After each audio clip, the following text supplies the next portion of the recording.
আজকের ল্যাবটি হচ্ছে user ID control by request parameter with unpredictable user ID. এটা মূলত ব্রোকেন অ্যাক্সেস অথরাইজেশন ভালনারেবিলিটির একটি গুরুত্বপূর্ণ ল্যাব। এবং আমরা আগেই বলেছি যে ব্রোকেন অ্যাক্সেস অথরাইজেশন যে ল্যাবটি আছে বা যে ভালনারেবিলিটি আছে, এটি মূলত ওস্যাপ 10 টপ 10 মোস্ট ভালনারেবল অ্যাটাকের মধ্যে একটি অন্যতম। এবং এটি সাবমিট করে আপনারা বেশ মোটা অঙ্কের ডলার কামাতে পারেন। তো কথা না বাড়িয়ে চলুন আমরা ল্যাবটি করে আসি।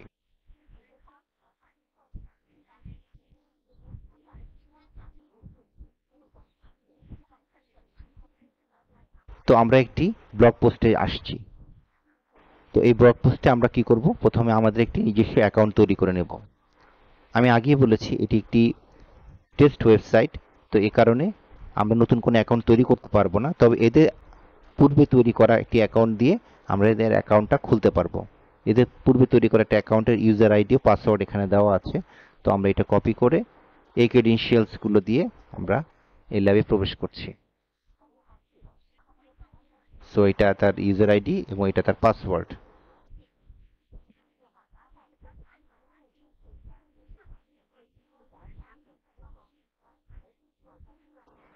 তো দেখা গেল যে আমরা তাদের তৈরি করা অ্যাকাউন্টের ইউজার আইডি ও পাসওয়ার্ড দিয়ে এই ওয়েবসাইটে ঢুকে গেলাম।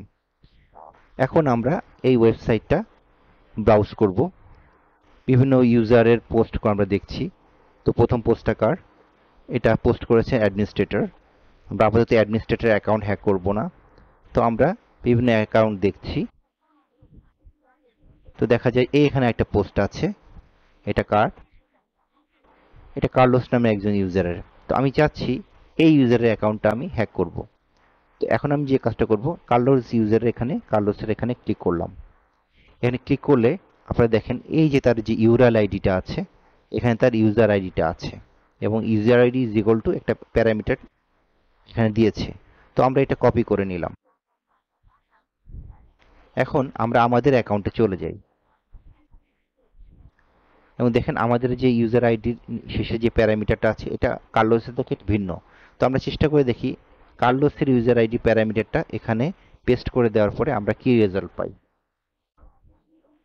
দেখি কার্লোসের ইউজার আইডি প্যারামিটার টেম্পারিং করে আমরা তার অ্যাকাউন্টে সরাসরি ঢুকতে পারি কিনা। হ্যাঁ, আমরা সাকসেসফুলি সফল হয়েছি। দেখুন এখানে আমরা এখন কার্লোস ইউজার নেম কার্লোস, অর্থাৎ এখন আমরা কার্লোস হিসেবে ওই অ্যাকাউন্টে ঢুকে পড়েছি। এবং দেখুন যে এপিআই কিটা আমাদের প্রথমে ছিল সেইটাও কিন্তু পরিবর্তন হয়ে গিয়েছে। এখন এই ল্যাবের শর্ত অনুযায়ী তারা বলছে যে এই কার্লোসের যে এপিআই কিটা আছে এই কিটা আমাকে সলিউশন হিসেবে সাবমিট করতে হবে। ঠিক আছে, তাহলে আমি কার্লোসের এপিআই কিটা কপি করলাম এবং সাবমিট সলিউশনে এটা পেস্ট করছি।